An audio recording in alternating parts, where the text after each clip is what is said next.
விஜய் என்கிற நடிகர் தன்னை வந்து ஒரு அரசியல் தலைவராக எப்படி மாற்றிக்கிறாரு. கொஞ்சம் ஃபேக்ட்ஸ்லாம் கொஞ்சம் கரெக்டாக பேசணும். மீனவர்களுக்கு என்ன பண்ணாங்க, ஒரு மெரைன் இன்ஸ்டியூட் இருக்கா, அதெல்லாம் கேட்குறாரு. பட் அங்கே தான் ஃபிஷரிஸ் யூனிவர்சிட்டி அங்கே தான் எந்த தொழிற்சாலையும் அமைக்கலாம், அமைச்சாங்களா? திருவாரூரில் இருக்கிறது மத்திய பல்கலைக்கழகமா மாநில பல்கலைக்கழகமா தெரியாதே பேசக்கூடாது. எழுதி கொடுக்கறத படிக்காம அட்லீஸ்ட் ஃபேக்சுவலாக இருக்கா இல்லையா செக் பண்ணணும். ஸ்டாலினை வந்து குடும்பம் கொள்ளையடிக்கிற குடும்பம் அப்படின்னு சொல்றது, குடும்பத்தோட முதலீடு வெளிநாட்டுக்கு போகுதா? அதிமுகவை ரீப்ளேஸ் பண்ணிடுவாரோ விஜய்? சீமான் தரப்புலேருந்து விஜய்க்கு ஓட்டுகள் பிரியறதுக்கான வாய்ப்பு இருக்குது. அதை பார்த்தோன்னே இவர் கொஞ்சம் இதாகிட்டாரு, எரிச்சல் வந்துருக்கு. இவங்கெல்லாம் ஓட்டு போடுவாங்களான்றது அடுத்த கேள்வி கேட்பாங்க. அதை விஜயே கேட்குறாரு. இது வெறும் சும்மா கூட்டம், ஓட்டு போட மாட்டாங்கன்னு சொல்றாங்க. திருச்சியில் அந்த கூட்டத்தில் வந்து ஸ்பீக்கருக்கு ஒயரை கட் பண்ணிட்டாங்கன்னு, அது கொஞ்சம் சீப்பான பக்கம். உதயநிதிக்கு போட்டி. ஆனால் உதயநிதி பற்றி ஒரு வார்த்தை ஒரு பேசுறது இல்லை, நம்ம கவனிக்கணும். திமுக ஆட்சியை வந்து அகற்றியே திருவண்ணு மக்கள் ரொம்ப அப்படியே வெறியோடு இருக்காங்கன்னா ஒன்று இன்னொன்று பிரச்சனையை நீங்கள் அலட்சியப்படுத்தினீங்கன்னா அது பூனை கண்ண முடிந்த மாதிரி ஆயிடும். ஆக்சுவலாக ஆச்சி ராயல் குலோப் ஜாமுன் பேக்ஸ், ஒன்று வாங்கினால் ஒன்று இலவசம். குறைந்த விலை, நிறைந்த தரம், தங்கள் தேவைகள் அனைத்தும் ஒரே இடத்தில். ஜெயச்சந்திரன் சார் வணக்கம் சார். வணக்கம் சார். எப்படி இருக்கீங்க? நல்லா இருக்கும் சார். நல்லா இருக்கீங்க. தொடர்ச்சியா நிறைய உங்களோட கருத்துக்கள்லாம் பார்க்க முடியுது. இப்போ விஜயோட சுற்றுப்பயணம் 2வது பயணம் அப்படின்றது நேற்று வந்து முடிஞ்சிருக்கு. 2 இடங்கள்ல பேசியிருக்காரு. முதல்ல வந்து நாகப்பட்டினத்தில் வந்து அவரோட பேச்சு அப்படின்றது எப்படி சார் இருந்தது? அதாவது ரொம்ப சுருக்கமாக அந்த நாகப்பட்டினம் கூட்டத்தை பற்றி சொல்கிறதுன்னா, நாகப்பட்டினத்தில் தான் சுனாமி அடிச்சு நிறைய பேர் இறந்து போனாங்க. ஆனால் நேற்று விஜய் வந்தது வந்து ஒரு மக்கள் சுனாமியாக ஆகிடுச்சு. ஸோ அது டெஃபினட்டாக அந்த மாதிரியான ஒரு ஊரில் அந்த மாதிரியான ஒரு மக்கள் திரள் இருக்குல்ல, அது வந்து ரொம்ப வருடம் கழித்து ஒரு வந்திருக்குன்னு தான் என்னோடய பாயிண்ட். ஆக்சுவலாக நான் 99 ஜெயலலிதாவோட பிரச்சாரத்தை கவர் பண்ணும்போது அந்த அவுரி திடலில் நாகப்பட்டினம் அந்த திடலில் அங்கே பார்த்துருக்கேன். அந்த அளவுக்கு இந்த ஓரளவுக்கு இந்த மாதிரியான ஒரு கூட்டம் பார்த்தேன். அதுக்கப்புறம் நான் இப்போ தான் அந்த கூட்டத்தை பார்க்குறேன். நடுவில் ஒரு நான் பார்க்காத நிறைய கூட்டம் நடந்திருக்கலாம். பட் ஆனால் இது வந்து பிரம்மாண்டமான கூட்டம், அதில் சந்தேகமே கிடையாது. ஆக்சுவலாக வந்து ஆனால் வந்து போன கூட்டத்துக்கும் இந்த கூட்டத்துக்குன்னா ஒரு வாரத்துக்குள்ளேயே அவருக்குள்ளே ஒரு சேஞ்சு தெரியுது, பேச்சில் சேஞ்சு தெரியுது. அதாவது அவருடைய ரசிகர்கள் வந்து 18-25 வயசு இருப்பாங்க அப்படின்னு அதுக்கேற்றபடி ஸ்டாலின் அங்கிள் அந்த மாதிரிலாம் பேசியிருந்தவர் கொஞ்சம் சிஎம் சார்னு மாற்றி கொஞ்சம் பிரச்சனைகள் அடிப்படையில் பேச ஆரம்பிச்சிருக்காரு. அது ஒரு நல்ல விஷயமா நான் பார்க்குறேன். அதனால் வந்து 2வது நாகப்பட்டினம்ன்றதுனால மீனவர்களுக்கும் விவசாயத்துக்கும் முக்கியத்துவம் கொடுத்து பேசுகிறாரு. ஆனால் அவருக்கு வந்து இன்னும் கொஞ்சம் அந்த இன்புட்ஸ்லாம் கொஞ்சம் தேவை, கொஞ்சம் ஃபேக்ட்ஸ்லாம் கொஞ்சம் கரெக்டாக பேசணும். மீனவர்களுக்கு என்ன பண்ணாங்க, ஒரு மெரைன் இன்ஸ்டியூட் இருக்கா, அதெல்லாம் கேட்குறாரு. பட் அங்கே தான் ஃபிஷரிஸ் யூனிவர்சிட்டி அங்கே தான் ஜெயலலிதா பேரில் அங்கே தான் இருக்குது. ஜெயலலிதா பேர்லேயே ஃபிஷரிஸ் யூனிவர்சிட்டி அங்கே தான் இருக்குது. அதெல்லாம் அவர் மறந்துட்டு அவர் பேசுகிறாரு. 2வது அங்கே வந்து விவசாயிகளுக்கு இந்த ஹைட்ரோ கார்பன், மீத்தேன் அந்த விஷயங்கள்லாம் இருக்குது. அதை பற்றி நான் அவர் டச் பண்ண மாதிரி தெரியல. ஸோ இருந்தாலுமே அடுத்த வரப்போகிற கூட்டத்தில் இன்னும் அந்த பிரச்சனைகளை பற்றி பலர் பேசுவார். அப்புறம் ரயில்வே ஸ்டேஷனோ பஸ் ஸ்டாண்டோ வேறு பல பிரச்சனைகளோ எல்லாம் பேசுகிறாரு. ஆனால் ரொம்ப முக்கியமான விஷயம் என்னென்னா, போன கூட்டத்துக்கு இந்த கூட்டத்தினுடைய திமுக அட்டாக்கை வந்து கூர்மைப்படுத்திட்டார். நேரடியாக ஸ்டாலினை வந்து குடும்பம் கொள்ளையடிக்கிற குடும்பம் அப்படின்னு சொல்கிறது, வெளிநாட்டு முதலீடு கொண்டுறீங்களா இல்லை வெளிநாட்டில் போய் முதலீடு பண்ணுறீங்களா அப்படின்னு கேட்குற விஷயம் இருக்குல்ல, டைரெக்டாக வந்து டிஎம்கேவை டேக் ஆன் பண்ணிட்டார், டைரெக்டாக பண்ணிட்டார். நேற்று அவருடைய மீட்டிங்கோட டேக்கவே என்னென்னா, நான் தான் திமுகவுக்கு நேர் எதிராக இருக்கேன். ஸோ அதனால என்னுடைய விமர்சனத்தை கடுமையாக கூர்மைப்படுத்திட்டேன்றதான் அவர் சொல்ல வர விஷயம். ஸோ அதனால் என்னை மிரட்ட பார்க்குறீங்களா, என்னை மிரட்டலாம் முடியாது.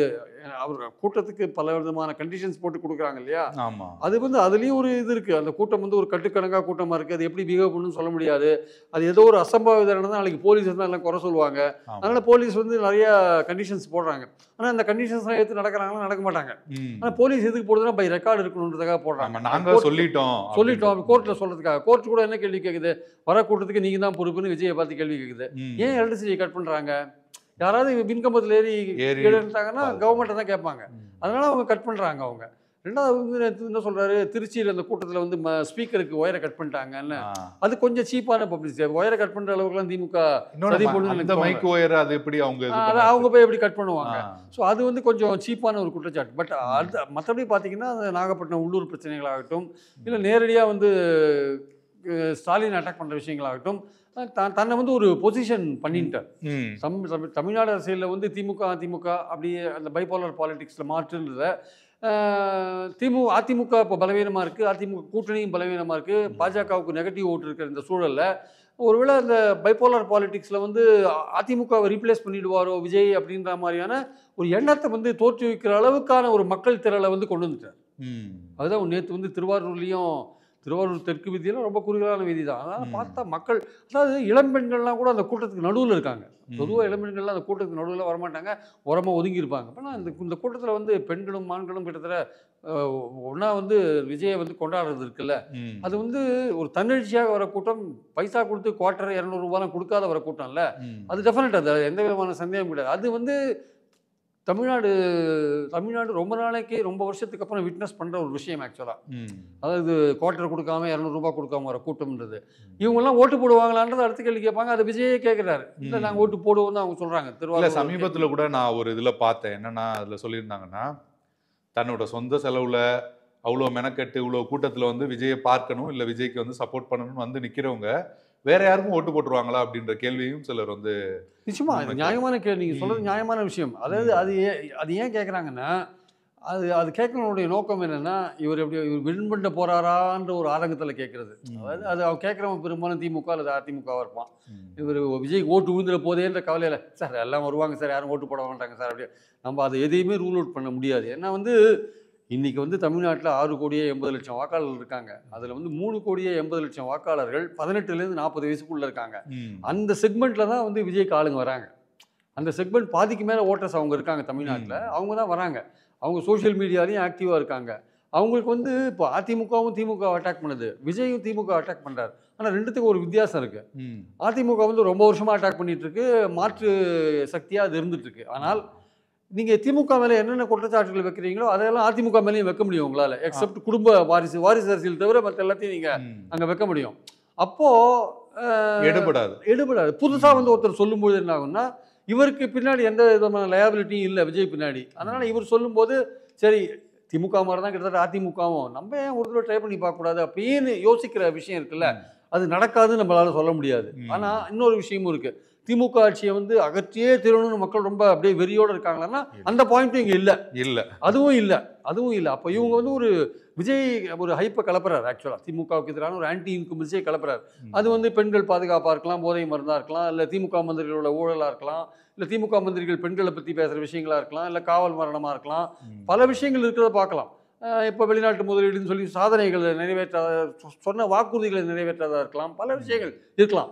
அதனால் வந்து அந்த ஆன்டி இன்குபன்சியை உருவாக்குறதுக்கு ட்ரை பண்ணும்போது அவங்க திமுக வந்து ப்ரோ இன்குபன்சி, தனக்கு ஆதரவான ஒரு நிலைப்பாட்டை வந்து மக்கள்கிட்ட கொண்டு ஓரணியில் தமிழ்நாடுன்னு அவங்க போய் பண்ணுறாங்க இல்லையா. அவங்க வந்து பெண்களுக்கு செஞ்ச பல விஷயங்கள், அந்த ஒவ்வொரு ஓட்டரையும் தன் பக்கம் இழுக்கிற விஷயங்கள், அது இப்போது விஜய் சொல்கிற ஆன்டி இன்குபன்சிக்கும் திமுக சொல்கிற ப்ரோ இன்குபன்சிக்குவான ஒரு மோதல் இருக்குல்ல, அந்த மோதல் வந்து கடைசி நேரத்தில் எப்படி போகும்னு நமக்கு சொல்ல முடியாது. அதே சமயம் அதிமுக இப்போ பலவீனமாக இருக்குது. அது காலப்போக்கில் ஒரு 6-7 மாதத்தில் அது கூட தேமுதிகவோ இல்லை அது கூட வந்து பாமக, ஒன்றுபட்ட பாமக அல்லது அன்புமணி பாமக சேர்ந்தாலோ இல்லை புதிய தமிழகம் ஜான் பாண்டியன் சேர்ந்தாலோ அதுவும் வலுவாரத்துக்கான வாய்ப்பு இருக்குது. ஆனால் தற்சமயத்துக்கு பார்த்தீங்கன்னா இதே கண்டிஷனில் அதிமுகவோ பாஜகவோ அந்த கூட்டணி இதே கண்டிஷனில் அணுகினாங்கன்னா அவங்க வந்து விஜய்க்கு பின்னாடி போகிறது உறுதி, அது எந்த விதமான சந்தேகமும் கிடையாது. ஏன்னா நிச்சயமாக வந்து நேற்று 2 வாரமாக வர கூட்டத்தை பார்க்கும்போது அது வந்து நிச்சயமாக வந்து அதிமுகவுக்கு ஒரு அதிர்ச்சியை கொடுக்குற ஒரு விஷயமாகவும் திமுகவை எச்சரிக்கை செய்கிற விதமாகவும் தான் இருக்குது ஆக்சுவலாக. ஓகே சார், இப்போ நீங்கள் இந்த விஷயம் சொன்னதுனால, ஏன்னா இது அதிமுக சரியான கூட்டணி அமைக்கலைன்னா விஜய்க்கு பின்னாடி போயிடுவாங்க அப்படின்னு சொல்கிறதால, நீங்கள் சொன்ன மாதிரியே குறிப்பிட்ட வயது ஆட்கள் தான் இப்போ விஜய் போய் பார்க்குறாங்க, விஜய் கூட்டத்துக்கு போகிறாங்க. நீங்கள் எம்ஜிஆர் அப்படி எடுத்துக்கிட்டோன்னா கூட கொஞ்சம் நடுத்தர வயது ஆட்கள் நிறையா போயிருப்பாங்க. விஜயகாந்துக்கு வந்து நடுத்தர வயதில் உள்ளவங்க நிறையா போயிருப்பாங்க. நீங்கள் மாதிரி மதிமுக எடுத்துக்கிட்டிங்கன்னா கூட அவருக்கு போன கூட்டமே கூட ஒரு நடுத்தர வயது ஆட்கள். அப்படின்னும் போது இந்த சதவிகிதம் வந்து கம்மி தானே சார்? ஒரு 18லேருந்து ஒரு 30 வயசுக்குள்ளவங்க தான் பெரும்பாலும் விஜய் வந்து போய் பார்க்குற சூழல் நம்ம பார்க்க முடியுது. இல்லை நீங்கள் எப்படி பார்க்குறீங்க இந்த கூட்டத்தை? இல்லை, அந்த கூட்டம்ன்றது வந்து உங்களுக்கு இன்ஃப்ளூயன்ஸ் பண்ணுற கூட்டம், ஃபேமிலியை இன்ஃப்ளூயன்ஸ் பண்ணுறேன். நான் 18 வயசோ 25 வயசோ எங்கள் அப்பா அம்மாவை நான் இன்ஃப்ளூயன்ஸ் பண்ணுவேன்ல. இப்போ எனக்கு நல்லா ஞாபகம் இருக்குது, என்னோட சன்னே 2006 என்கிட்ட என்ன சொன்னான்னா, இந்த ஒரு தடவை நீங்கள் விஜயகாந்த் போடுங்கப்பா அப்படின்னா. சரி, 2006 அவனோட ஏஜில் வந்து அவன் 18 வயசு அப்போ தான் முதல் ஓட்டு போட போகிறான். அவன் என்ன சொல்கிறான், விஜயகாந்த் ஒரு தடவை போட்டு பாருங்க அப்படின்னு அவன் என்கிட்ட சொல்கிறான். இப்போ அந்த மாதிரி இன்ஃப்ளூயன்ஸ் பண்ணுற கூட்டம் இருக்கும்லாங்க. அதனால் அவங்க வந்து இன்ஃப்ளூயன்ஸ் பண்ணி ஓட்டு வாங்குறதுக்கான வாய்ப்புகள் இருக்குது. அவங்க வந்து எந்த எலெக்ஷன்ஸ்லையுமே புதுசாக வந்து ஒரு 10-15% நடுநிலை வாக்காளர்கள் இருப்பாங்க. அந்த நடுநிலை வாக்காளர்கள் அந்த எலெக்ஷன் போது தான் டிசைட் பண்ணுவாங்க. அவங்களுக்கு வந்து ஏற்கனவே ஒரு நடந்த பாதையிலேயே நடந்த கட்சிகளை பற்றி அவங்க வந்து ஒரு சலிப்பு தட்டம் அவங்களுக்கு ஆக்சுவலாக. அந்த சலிப்பு தட்டத்தினால அதை ஒதுக்கிட்டு ஒரு ஃப்ரெஷ்ஷாக ஒருத்தர் வந்திருக்காரு, இவரை ட்ரை பண்ணி பார்த்தா என்ன அப்படின்ற ஒரு எண்ணம் தோணும். இவர் விஜய் கேட்டனா உங்களுக்கு 360 டிகிரியில் ஓட்டு வரதுக்கான வாய்ப்புகள் இருக்குது. எப்படின்னு பார்த்தீங்கன்னா, அவர் திமுகவை கடுமையாக எதிர்க்கிறது மூலமாக திமுக எதிர்ப்பு அதிமுகவுக்கு போகிற திமுக எதிர்ப்பு ஓட்டுகளை வாங்குவார். பாஜகவை பாசிச பாஜக நேற்று கூட சொன்னார். பாசிச பாஜகன்னு சொல்லி இன்னும் தேர்தல் நெருங்கி பாஜக அட்டாக் அதிகமாக்குவார். ஏன்னா திமுகவுக்கு போகிற பாஜக எதிர்ப்பு வாக்குகளை இழுக்கணும், அந்த வாக்குகளை இழுப்பார். இன்னொரு பக்கம் பார்த்தீங்கன்னா, ஏற்கனவே விஜய் ரசிகர்கள் ஓட்டு இருக்குது, அதை இழுப்பார். நடுநிலையாளர்கள் கொஞ்சம் ஒரு சேஞ்சுக்காக போடணுன்ற அந்த ஓட்டு இருக்குது. சீமான்கிட்ட போன விஜய் ஓட்டெல்லாம் திரும்பி வரதுக்கான வாய்ப்புகள் இருக்குது. ஸோ இப்படி பார்த்தீங்கன்னா அதுக்கப்புறம் மைனாரிட்டிஸ் ஓட்டு, மைனாரிட்டிஸ் இப்போ 10-12% இருக்காங்கல்ல, அதில் குறைஞ்சபட்சம் 2-3% அவர் இழுக்கிறதுக்கான வாய்ப்பு இருக்குது. ஆனால் காங்கிரஸ் இருக்கிற இடத்துல மைனாரிட்டி ஓட்டு போடுவாங்க. திமுக காங்கிரஸ் கூட்டணி தான் நம்புவாங்க மைனாரிட்டிஸ். ஆனால் அதில் சில 2-3% விஜய்க்கு போகிறதுக்கான வாய்ப்பு உண்டு. அப்போது இந்த மாதிரியான ஒரு 360 டிகிரியில் அவருக்கு ஓட்டு வரதுக்கான வாய்ப்பு இருக்கும்போது அந்த ஓட்டை பெறுவதற்கு இவர் எப்படி தன்னை தயார்படுத்திக்கிறார் இருக்குல்ல, அதுதான் அங்கே முக்கியமான விஷயம். விஜய் என்கிற நடிகர் தன்னை வந்து ஒரு அரசியல் தலைவராக எப்படி மாற்றிக்கிறாரு, ரசிகர்கள் எப்படி தங்களை தொண்டர்களாக மாற்றிக்கிறாங்க, எப்படி அவங்க அரசியல் வயப்படுத்தப்படுறாங்க அப்படின்ற விஷயம் இருக்குல்ல, அதுதான் வந்து இப்போ பரிணாம வளர்ச்சி பார்க்குறோம் நம்ம. அதுதான் வந்து விஜயோட பேச்சில் பார்க்குறோம் நம்ம. அது மாறிட்டு இருக்கு, கொஞ்சம் கொஞ்சமாக மாறுது. நேற்று வந்து மாறி இருக்கு, கொஞ்சம் மாற்றம் தெரியுது. ஆக்சுவலாக வரப்போகிற காலத்தில் இன்னும் கொஞ்சம் ஃபேக்சுவலாலாம் கொஞ்சம் பேசுவார். கொஞ்சம் தப்பா, ஏன்னா இப்பயே வந்து திருவாரூர் மத்திய பல்கலைக்கழகம் கூட எல்லா இதுவும் இல்லை அப்படின்னு சொன்னதுக்கு பதில் சொல்ல, அது வந்து மத்திய பல்கலைக்கழகம் மாநிலத்துக்கு கேள்வி கேட்க முடியாதுன்னா அப்புறம் மருத்துவமனையில வந்து டாக்டர்ஸ் எல்லாம் இருக்காங்களா அப்படின்றதெல்லாம் அவர் அந்த ஃபேக்ட்ஸ் எல்லாம் கொஞ்சம் திருத்தி பாருங்க. ஒரு விஷயத்தை சொல்றது மாதிரி ஃபேக்சுவலா இருக்கா இல்லையான்னு பார்த்துட்டு எழுதி கொடுக்கறத படிக்காம அட்லீஸ்ட் ஃபேக்சுவலா இருக்கா இல்லையா செக் பண்ணணும். செக் பண்ணிட்டு அவர் பேசுறது பெட்டர் ஆக்சுவலா. ஏன்னா வந்து உங்களுக்கு அவர் எழுதி எல்லா அரசியல் தலைவருக்கும் எழுதிதான், யார் தான் எழுதி எல்லாருக்கும் எழுதிதான் தராங்க. இவருக்கு வைகை செல்வன் தான் எழுதி தராரு எடப்பாடி. இல்ல இன்னொன்னு எல்லாருக்குமே எல்லாமே தெரியும் அப்படின்னு நம்ம சொல்ல முடியாது சார். அதுவும் இருக்கு. இப்போ ஒரு ஜேர்னலிஸ்ட்டுக்கு வேணால் சில விஷயங்கள் தெரிஞ்சு அவங்களுக்கும் தெரியாத விஷயங்கள் நிறையா இருக்கலாம். அப்போ செக் பண்ண வேண்டிய அவசியம் இருக்குது, எதையுமே கிராஸ் செக் பண்ண வேண்டிய அவசியம் இருக்குது. அப்போ நீங்கள் ஒரு விஷயத்தை பேசுறதுக்கு முன்னாடி, ஏன்னா நீங்கள் வந்து ஆயிரக்கணக்கான மக்கள் முன்னாடி பேசுகிறீங்க, நீங்கள் ஒரு விஷயம் தப்பாக பேசுனீங்கன்னா கேட்குற ஒருத்தனுக்கு என்னப்பா இவர் தப்பாக பேசுகிறாரு, இப்படி தான் இவர் பேசுகிறதெல்லாம் தப்பாக இருக்குமான்னு அப்படி ஒரு ஒட்டுமொத்த முதிரையை குத்திடுவாங்க. அதனால நீங்கள் ஒவ்வொரு இந்த 2 கூட்டத்தில் அந்த எண்ணிக்கை கொஞ்சம் அதிகமாக இருக்க மாதிரி இருக்குல்ல. ஆமாம், இல்லை அதாவது கொஞ்சம் அந்த அந்த அட்டாக் பண்ணுற ஆவேசத்தில் ஃபேக்ட்ஸை மறந்துடுறாரு. அது கொஞ்சம் அதில் கொஞ்சம் நிதானப்பட வேண்டியிருக்கு. ஆக்சுவலாக அவர் அட்டாக் பண்ணுறது அவருடைய அரசியல் வச்சுக்கோங்களேன், திமுக அட்டாக் பண்ணுறது அவரோட அரசியல். ஆனால் அதே சமயம் ஃபேக்ட்ஸை வந்து கரெக்டாக சொல்லணும் அவர். அதனால் இனிமேல் வர கூட்டத்தில் வந்து ஒரு ஃபேக்ட்ஸை கரெக்டாக சொல்லுவார்னு எதிர்பார்க்கணும். நேற்று அவருக்கு நிறைய பேர் சொல்லியிருப்பாங்க. அவருக்கு அவர் உண்மையிலேயே ஒரு சுற்றி 4 அட்வைசர் வச்சிருக்காரு அவர், கிழக்கு மேற்கு வடக்கு தெற்குன்ட்டு. அவங்க 4 பேர் அவருக்கு சொல்லியிருப்பாங்கன்னு நினைக்கிறேன். ஏன்னா ஃபேக்ட்ஸை வந்து தப்பாக சொல்லக்கூடாது. அவர் மேலே இருக்கிற மரியாதையை குறைச்சது ஆக்சுவலாக. ஏன்னா சரியாகவே சொல்ல மாட்டேங்கிறாரு, தப்பாக சொல்கிறாரு அப்படின்னு தெரியும். திருவாரூரில் இருக்கிறது மத்திய பல்கலைக்கழகமாக மாநில பல்கலைக்கழகமாக தெரியாதே பேசக்கூடாது. அதெல்லாம் வந்து அங்கே இருக்கிறவனு என்ன பண்ணுவான், இது கூட தெரியாது பேசுகிறாரு அப்படின்னுவான். ஸோ அதனால் வந்து ஆனால் அவர் திமுக அட்டாக்கை கூர்மைப்படுத்திட்டாருன்றது உண்மை. மக்கள் தேர்தல் வந்து தன்னெழுச்சியாக வந்ததுன்றது உண்மை. இதனால் அதிமுகவுக்கு போகிற ஓட்டுக்களை வந்து அவர் வந்து கொஞ்சம் திசை திருப்பி விடுவாரோன்ற ஒரு எண்ணம் தோன்றி இருக்கிறது உண்மை. அதே மாதிரி இருதுருவ பாலிடிக்ஸில் அதிமுகவை ரீப்ளேஸ் பண்ணுற அளவுக்கு போயிடுவார்ன்றது உண்மை. ஆனால் அதே சமயம் அதிமுகவுக்கு என்ன ஆபத்துன்னா வந்து அது தன்னுடைய கூட்டணியை பலப்படுத்தாது இருந்தால், அல்லது வந்து அது வந்து தன்னை பலப்படுத்தி கொள்ளாமல் இருந்தால் அதற்கு ஒரு ஆபத்து வரத்துக்கான வாய்ப்புகள் அதிகமாக இருக்குது. திமுகவுக்குமே கூட நடுநிலை மக்கள் ஓட்டு போடுறதெல்லாம் கூட கொஞ்சம் யோசிப்பாங்க. அவங்க கூட்டணி பலமாக இருக்குது, திமுக கூட்டணி பலமாக இருக்குது. அதே சமயம் திமுகவுக்குன்னு ஒரு ஓட்டு இருக்குது. அவங்களுடைய வெல்ஃபேர் ஸ்கீம்ஸ்னால பெண்களோட ஓட்டையும் அவங்க போன பார்லிமெண்ட் எலெக்ஷன் நிறைய வாங்கினாங்க. இந்த வாட்டி வாங்கிறதுக்கான வாய்ப்பு இருக்குது. ஆனால் இதையும் தாண்டி ஒரு சேஞ்ச் வேணும்னு மக்கள் விரும்பிட்டாங்க வச்சுக்கோங்க, அந்த 10% 15% மக்கள் விரும்பிட்டாங்க வச்சுக்கோங்க, அப்போ வந்து நீங்கள் என்ன நல்ல ஆட்சி செஞ்சாலுமே மாற்றி போடுறதுக்கான வாய்ப்புகள் இருக்குது. அதனால் திமுகவுக்கும் ஒரு எச்சரிக்கை, நீங்கள் விஜயை வந்து நீங்கள் அலட்சியப்படுத்த முடியாது. விஜயை நீங்கள் அலட்சியப்படுத்தினீங்கன்னா அது பூனை கண்ண முடிந்த மாதிரி ஆகிடும் ஆக்சுவலாக. அதனால் திமுகவும் கொஞ்சம் கேர்ஃபுல்லாக டீல் பண்ண வேண்டிய அவசியம் இருக்குது என்பது என்னுடைய கருத்து ஆக்சுவலாக. ஓகே சார், இப்போ லோக்கலில் போயிட்டு அங்கே இருக்கிற மினிஸ்டர்ஸ், அங்கே இருக்கிற எம்எல்ஏஸ் இந்த மாதிரி டார்கெட் பண்ணி விமர்சிக்கிறது இருக்குல்ல, அது எந்த அளவுக்கு கை கொடுக்கும் சார்? அது கண்டிப்பாக கை கொடுக்கும் சார். இப்போ லோக்கல் ஒரு இடத்துல நீங்கள் போயிட்டீங்கன்னா, இப்போ திருவாரூர் போயிட்டீங்கன்னா லோக்கலில் ஒரு தியாகராஜ சுவாமியை பற்றி சொல்லாத இருக்க முடியாது, ஆழித்தேரை பற்றி சொல்லாத இருக்க முடியாது, நாகப்பட்டினம் போயிட்டீங்கன்னா மீனவரை பற்றி சொல்லாமல் இருக்க முடியாது. அது மாதிரி சில விஷயங்கள் இருக்கிறதுனால வேளாங்கண்ணியை பற்றி சொல்லாத இருக்க முடியாது. அது மாதிரி வந்து லோக்கல் பிரச்சனைகளை பற்றியும் சொல்லாத இருக்க முடியாது. லோக்கல் மந்திரிகள் நேற்று திருவாரூரில் பேசும்போது என்ன சொல்கிறாரு, டிஆர்பி ராஜாவுக்கு முறவாசல் பண்ணுறது தான் வேலை அப்படின்னு பேர் சொல்லலை, அவரை தான் சொல்கிறார். டிஆர்பி ராஜாவுக்கு முதல்வர் வீட்டுக்கு முகவாசல் பண்ணுறது தான் வேலைன்றாரு. அதே மாதிரி திருச்சியில் பேசும்போது நேரு அட்டாக் பண்ணுறாரு, அரியலூரில் பேசும்போது சிவசங்கர் அட்டாக் பண்ணுறாரு. ஸோ அதெல்லாம் வந்து அந்த அரசியல்வாதியாக இப்போ தான் அப்படி கரெக்டாக கன்வெர்ட் ஆகிறார். இப்போ அடுத்து வர ஒரு 6-7 கூட்டத்தில் இன்னும் கொஞ்சம் ஃபைன் டியூன் பண்ணிடுவார்னு நினைக்கிறேன். ஆக்சுவலாக அந்த அரசியல் இதை வந்து கூர்மைப்படுத்திட்டு பாஜக அட்டாக்கை கொஞ்சம் அதிகமாக்குவார். ஏன்னா தமிழ்நாட்டை பொறுத்த மட்டும் பாஜக எதிர்ப்புகள் நிறையா இருக்குது, எதிர்ப்போட்டுகள் நிறையா இருக்குது. ஸோ அதை வந்து திமுகட்ட போகிறதுல உங்கள்கிட்ட வாங்கணும்னா நீங்கள் பாஜக எதிர்ப்பு வந்து தீவிரப்படுத்தணும். அது இனிமேல் வர போகிற வாரங்களில் பாஜகவையும் ஈக்குவலாக அடிப்பார்னு நினைக்கிறேன். இதோட கடைசி கட்டம் என்னவா இருக்குன்னா, அவருடைய கடைசி கட்டம் என்னவா இருக்குன்னா அதிமுக அட்டாக் பண்ணுறது அவருடைய கடைசி கட்டமாக இருக்கும். அந்த ஓட்டை தூக்குறது தான் அவரோட கடைசி கட்டமாக இருக்கும். அதுவரையும் கொஞ்சம் சைலண்டாக போவார். ஏன்னா தமிழ்நாட்டு அரசியலில் வந்து டிசம்பருக்கு அப்புறம் ஏதாவது ஒரு சேஞ்சஸ், கூட்டணி மாறுதல், இவன் அங்கே போகிறது அவன் இங்கே போகிறது, ஒரு செட்டில் ஆகும் பார்த்தீங்களா? அந்த செட்டில் ஆன பிறகு அதிமுகவுக்கும் விஜய்க்கும் எந்த சம்மந்தமும் இல்லைன்னு ஒரு சூழல் வந்ததுன்னா விஜயோடைய அட்டாக் வந்து திமுக அதிமுக ரெண்டுத்தையும் சமமாக அடிப்பார். இவங்க மட்டும் பெரிய யோகியோன்னு அப்படி ஆரம்பிப்பார். போன மதுரை மாநாட்டில் என்ன பேசினாரு, எம்ஜிஆர் துவக்கிய கட்சி இன்னைக்கு யார்கிட்ட இருக்கு எப்படி இருக்குன்னு கேட்டார்ல அவரு. ஸோ அதனால அதிமுக அட்டாக்கும் வந்து அவர்கிட்ட எதிர்பார்க்கலாம். தற்சமயத்துக்கு கொஞ்சம் அது திமுக அட்டாக்கை கூர்மைப்படுத்திட்டே போய் அந்த டிசம்பருக்கு அப்புறம் அதிமுகவோட நிலைப்பாடு எப்படி இருக்கு, அவங்க யாரோட கூட்டணி சேர்ந்திருக்காங்க, அவங்க எப்படி அவங்களுடைய ஸ்டேட்டஸ் எப்படி இருக்குன்னு பார்த்துட்டு அதையும் அடிப்பார் அவர். ஆக்சுவலாக அதில் சந்தேகமே கிடையாது. டிடிவி தினகரன் தொடர்ச்சியாக வந்து இப்போ விஜய் வந்து பாராட்டி விஜய் வந்து ஓரளவுக்கு பாசிட்டிவாக பேசுகிறாரு விஜய் பற்றி. இப்போ ரீசெண்டாக கூட சொல்லியிருந்தார் விஜயகாந்தை விட அதிக தாக்கத்தை வந்து அவர் ஏற்படுத்துவார் நான் கணிக்கிறேன்னு. இதெல்லாம் நீங்கள் எப்படி பார்க்குறீங்க? இல்லை, அதாவது வந்து அந்த அதிக தாக்கத்தை ஏற்படுத்துவார் அப்படி விஜயகாந்த் ஒரு 9-10% ஓட்டு வரையும் வந்தார். இவர் அதுக்கு மேலே வருவார்ன்றது 8.45 ஃபர்ஸ்ட் எலெக்ஷனில் வாங்க. இவர் அதுக்கு மேலே வருவார். இவருக்கான வாக்கு வங்கி அதற்கு மேலேயே இருக்கும்னு தான் நினைக்கிறேன் ஆக்சுவலாக. ஆனால் அது எப்படி கன்சால்டேட் பண்ண போகிறாரு, அவரோட மிஷினரி கீழே அவருக்கு மிஷினரி கரெக்டாக இருக்குமா? ஏன்னா தமிழ்நாடு பாலிடிக்ஸ்ன்றது வந்து வெறும் கட்சிகள், இல்லை வேட்பாளர்கள், இல்லை சாதனைகள் இந்த மாதிரி வட்டத்துக்குள்ளே அடங்குறது மட்டும் இல்லை, பணம் ஒரு முக்கியமான விஷயம். கேண்டிடேட் வந்து எப்படி பணம் கொடுக்குறான்றது முக்கியம். திமுக அதில் நிச்சயமாக அதில் மாஸ்டராக இருக்காங்க அதில் பணம் கொடுக்குறது. அப்போ இவர் எப்படி கொடுப்பாரா? இவங்க கேண்டிடேட்லாம் மக்களுக்கு அறிமுகமானவங்களாம் இருக்க மாட்டாங்க, புதுசாக இருப்பாங்க எல்லா கேண்டிடேட்டும். அப்போது விஜய் தான் 234 கான்ஸ்டியூன்சிலையும் அவர் முகத்தை வச்சு தான் நீங்கள் ஓட்டு கேட்கணும்.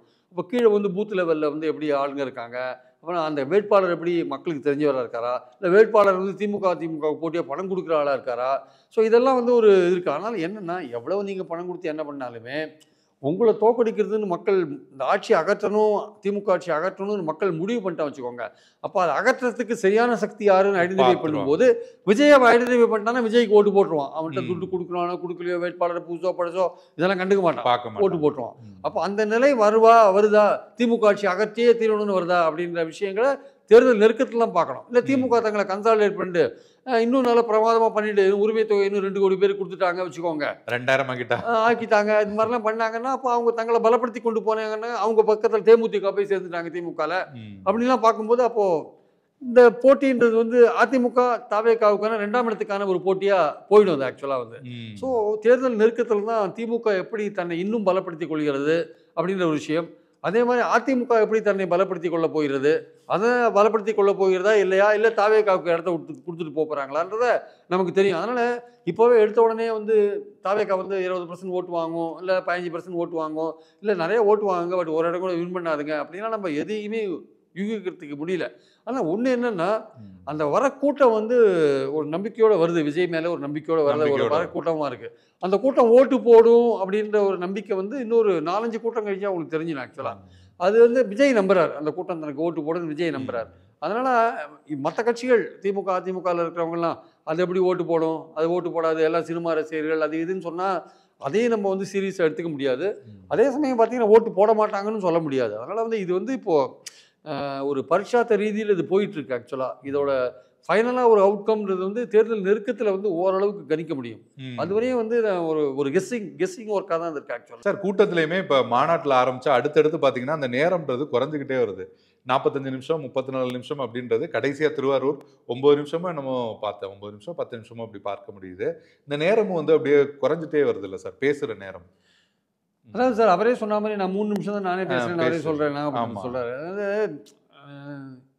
இன்னைக்கு இருக்கிற யங்ஸ்டர்ஸ் வந்து ரொம்ப வளவலான்னு பேசுறது விரும்பல. அந்த அவருடைய அந்த ஆடியன்ஸ் இருக்காங்கல்ல, அவருடைய தொண்டர்கள், அவருடைய ரசிகர்கள், அவங்க வந்து சுருக்கமாக தான் எதிர்பார்க்குறாங்க, ஓகே பாயிண்டடாக எதிர்பார்க்குறாங்க. அதனால் அந்த பாயிண்டோட அவர் பேசுகிறார். அவர் அதிகபட்சம் வந்து எல்லா கூட்டத்திலையும் இனிமேல் வந்து ஒரு 30 நிமிஷம்லாம் பேசுறதுனால ரொம்ப அரிது. அதிகபட்சம் 10-15 நிமிஷம் 20 நிமிஷத்துக்குள்ள முடிச்சிருவார் ஆக்சுவலாக. ஏன்னா வந்து அந்த கூட்டம் அப்படிப்பட்ட கூட்டம் தான். ஏன்னா அந்த கூட்டம் வந்து ரொம்ப நேரமாக நின்றுட்டு இருக்கு. அதை வந்து நீங்கள் ரொம்ப நேரம் இழுத்துட்டு போனால் அது பொறுமை எழுந்து போயிடும். அதனால பாயிண்டடாக என்ன பேசணுமோ. ரெண்டாவது இன்னைக்கு இருக்கிற யங்ஸ்டர்ஸ் பெரும்பாலும் சுருக்கமாக பேசுறதா விரும்புகிறாங்க. ஆக்சுவலாக வந்து நீங்கள் வளவளன்னு அடுக்குமொழியில் நேற்று அடுக்குமொழி பேசுகிறவங்களும் திட்டுறாரு அவர்.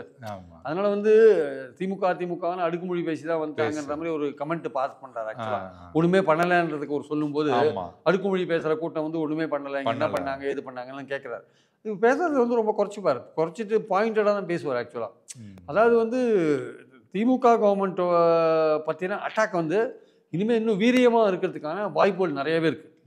அதிமுகவோட தாங்கள் தான் வந்து திமுகவுக்கு நேர் எதிராக இருக்கும், தாங்கள் தான் போட்டியாக இருக்கும் அப்படின்னு அவர் ப்ரூவ் பண்ணுற இடத்துக்கு போகிறார் ஆக்சுவலாக. அதுக்கு அட்டாக்கை வந்து அதிகமாகிக்கிட்டே போயிட்டு இருப்பார்.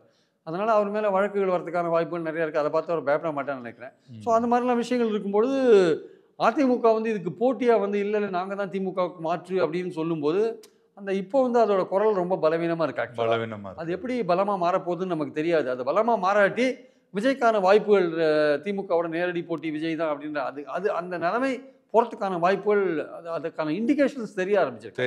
இன்னொன்று அவர் இப்போ 2வது இடத்தை ஒரு வேளை அதுக்கான வாய்ப்புகள் அப்படின்றது இல்லை. பட் ஒருவேளை 2வது இடத்தை பிடிச்சிட்டா அந்த முதலிடத்தை நோக்கி போறதுக்கான வாய்ப்புகள் அப்படின்றது கொஞ்சம் உறுதியாக டெஃபினட்டாக பண்ணலாம். அவர் வந்து இன்னொரு விஷயம் அவர் உதயநிதி பற்றி அவர் பேசுறதே கிடையாது எங்கேயுமே. இன்னொன்று நீங்கள் நல்லா கவனிச்சிங்கன்னா எல்லாருமே அவர் வந்தபோது என்ன சொன்னாங்க, உதயநிதிக்கு போட்டின்னு சொன்னாங்க. ஆனால் உதயநிதி பற்றி ஒரு வார்த்தை அவர் பேசுறது இல்லை, நம்ம கவனிக்கணும். காங்கிரஸை பற்றி ஒரு வார்த்தை பேசுறது இல்லை, கவனிக்கணும். ஸோ அதெல்லாம் அதிமுக பற்றி பேசுறதா இருக்குன்னா அதில் ஒரு அந்த மௌனத்துக்கு ஒரு காரணம் இருக்கு. ஏன்னா திமுகவுக்கு எதிராக இருக்கிற அதிமுக காரங்க கூட பாஜக கூட்டணியை பல பேர் விரும்பாத இருக்கலாம். இவர் பாஜக அட்டாக் பண்ணுறதுனால இவருக்கு திமுகவும் பிடிக்கல, ஆனால் இவர் பாஜக அட்டாக் பண்ணுறதுனால அந்த அதிமுகவில் இருக்கிற பாஜக விரும்பாதவங்க இவருக்கு ஓட்டு போடுறதுக்கான வாய்ப்புகள் இருக்கு. கரெக்ட், அந்த பாயிண்ட் இருக்குல்ல. அதனால கூட அவர் பேசாமல் இருக்கலாம். ஆனால் கடைசி கட்டத்தில் வந்து அதிமுக அட்டாக் பண்ணுறதுக்கான வாய்ப்புகள் இருக்கு. அதனால வந்து இவர் செகண்ட் பிளேஸ்க்கு வருவார் அப்படின்னா முதல் பிளேஸ்க்கு மோதும்போது அடுத்த வரப்போகிற காலகட்டங்களில் நேச்சுரலி வந்து அவர் முதல் பிளேஸை நோக்கி அடுத்த கட்டத்துக்கு ட்ரை பண்ணுவார்ல. இப்போ விஜயகாந்தே கூட அந்த 11ல் அவர் தடுமாறாட்டி கொஞ்சம் 14ல் வந்து அவர் கொஞ்சம் தன்னை வந்து இன்னும் கொஞ்சம் ஸ்திரப்படுத்திட்டு இருக்கலாம். ஆமாம், ஆனால் அந்த இடத்துல தடுமாறிட்டார் அவர். அதிமுகவோட கூட்டணி கிடையாது, மக்களோடும் தெய்வத்தோடும் தான் கூட்டணி சொல்லி வந்தவர் டக்குனு திசை மாறினோட நம்பிக்கை எழுந்துட்டார் ஆக்சுவலாக. அப்புறம் அவருக்கு உடல்நிலை சரியில்லாத போச்சு, அவர் அப்படியே போச்சு வச்சுக்கோங்க கட்சி. பட் இவருக்கு அப்படி இல்லை, இன்னும் கொஞ்சம் ஏஜ் இருக்கிறதுனால இவர் ஃபைட் பண்ண முடியும் இவர் ஆக்சுவலாக. இப்போது இந்த எலெக்ஷன்ஸில் தன்னை வந்து திமுகவுக்கு எதிரான ஒரு சக்தியாக கொண்டு வச்சுக்கோங்க. 31 எலெக்ஷன் வந்து அவர் முதலிடத்துக்கான யாரும் அவரே சொல்ல வேண்டிய அவசியமே இல்லை. போட்டியே திமுக தாவேக்கான்னு மாறிடும் ஆக்சுவலாக. 29 கூட விட்டுருங்க, அது பார்லிமெண்ட் எலெக்ஷன். 31 சொல்கிறேன் நான். ஓகே சார், இந்த தேர்தலையுமே அவர் வந்து ஒரு வேளை வந்து டிடிவி இல்லை ஓபிஎஸ் வராரு, இன்னும் சில சின்ன தேமுதிக போன்ற அமைப்புகள் வராங்க, அவங்களோடலாம் ஒரு வேளை சேர்ந்து விஜய் கூட்டணி வச்சா அப்போ களம் என்ன சார்? கண்டிப்பாக அவருக்கு ஃபேவரபுளாக தான் போகும் களம். அவருக்கு இன்னும் கொஞ்சம் திமுகவுக்கு இன்னும் டஃப் ஆகும். ஆக்சுவலாக திமுகவுக்கு இன்னும் கொஞ்சம் டஃப் ஆகும்.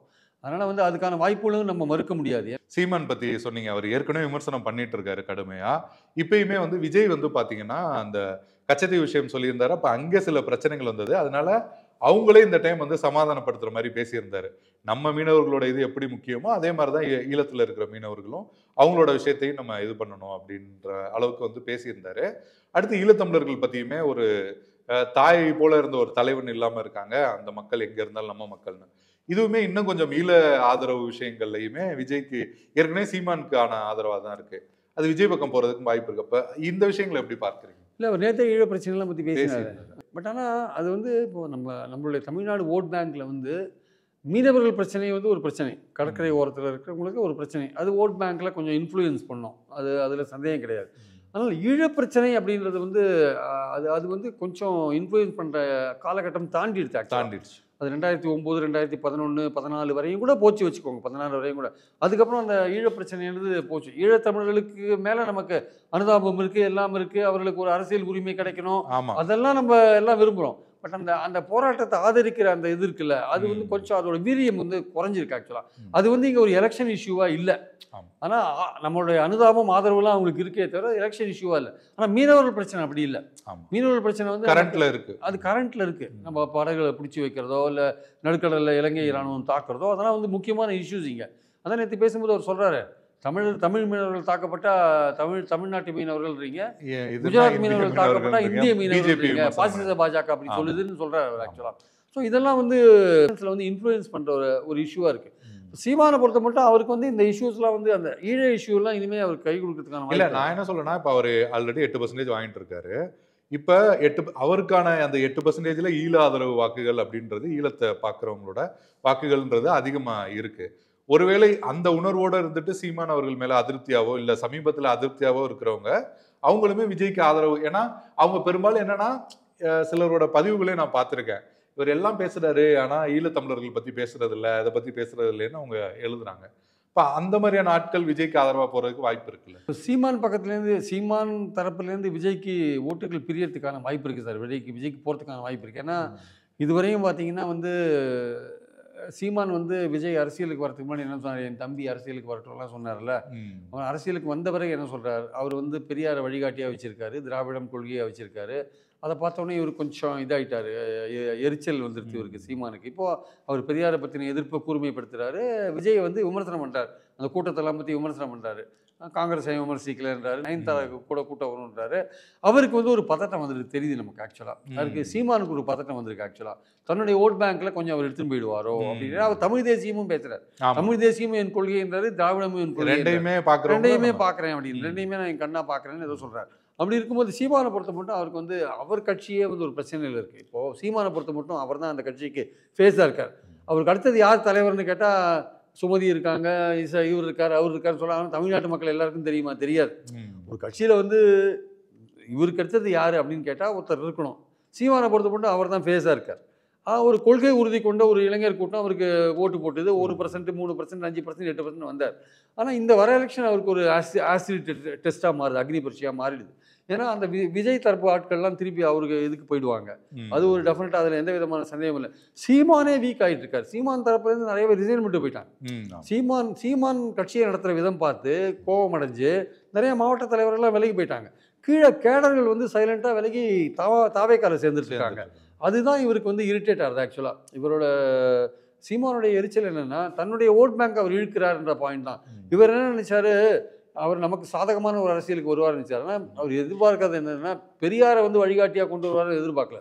அவர் பெரியாரை பற்றி அவர் அவ்வளோ மோசமாக விமர்சனம் பண்ணுறாரு சீமான். அதுலேருந்து அவருக்கு என்னென்னா வந்து நமக்கு நேர் எதிரான ஒரு பாலிடிக்ஸ் வந்து விஜய் வச்சிருக்காருன்ட்டு என்ன பண்ணுறாரு, க்ளீனாக அவரை எதிர்க்கிறதுக்கான ஒரு ரோல் எடுத்துட்டார். ஓகே சார், ரொம்ப நன்றி. தேங்க்யூ. ஆச்சி ராயல் குலோப் ஜாமுன் பேக்ஸ், ஒன்று வாங்கினால் ஒன்று இலவசம். குறைந்த விலை, நிறைந்த தரம், தங்கள் தேவைகள் அனைத்தும் ஒரே இடத்தில். ஜெயச்சந்திரன்.